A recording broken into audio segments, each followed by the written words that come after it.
Gospel according to St. Luke, chapter 24, verses 13 to 35. That very day, 2 of Jesus' disciples were going to a village called Emmaus, about 7 miles from Jerusalem, and they were talking with each other about all these things that had happened. While they were talking and discussing, Jesus himself came near and went with them, but their eyes were kept from recognizing him. And he said to them, "What are you discussing with each other while you walk along?" They stood still, looking sad. Then one of them, whose name was Cleopas, answered him, "Are you the only stranger in Jerusalem who does not know the things that have taken place there in these days?" He asked them, "What things?" They replied, "The things about Jesus of Nazareth, who was a prophet mighty in deed and word before God and all the people, and how our chief priests and leaders handed him over to be condemned to death and crucified him. But we had hoped that he was the one to redeem Israel. Yes, and besides all this, it is now the 3rd day since these things took place. Moreover, some women of our group astounded us. They were at the tomb early this morning, and when they did not find his body there, they came back and told us that they had indeed seen a vision of angels who said that he was alive.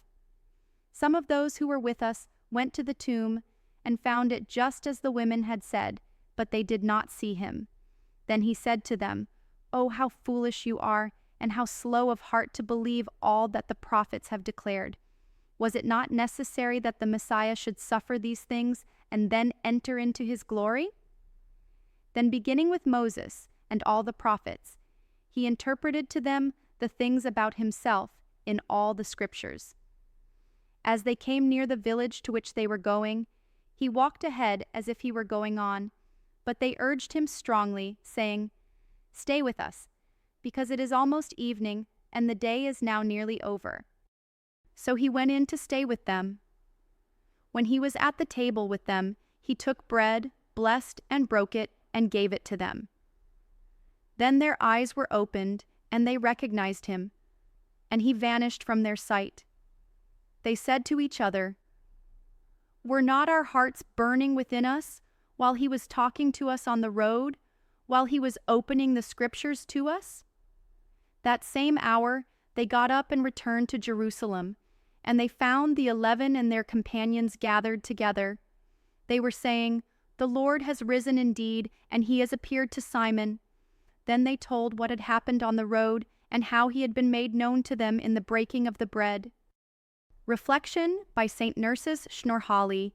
He lived from the year 1102 until 1173. From Jesus, only begotten of the Father, Book 2. Then their eyes were opened. Luke chapter 24, verse 31. That same Sunday, on the road to Emmaus, with Cleopas and his companion, you walked and spoke with them. You revealed yourself in their dwelling, when you broke the holy bread, and when you disappeared from their sight, their hearts burned with a holy perplexity. Make yourself known to me also, O ineffable one, the hidden vision of you so longed for my heart burns within me at the memory of your heavenly love. From this valley of sorrows, place stepping stones in my heart to ascend to heaven, where you have promised, O only begotten, your kingdom from on high.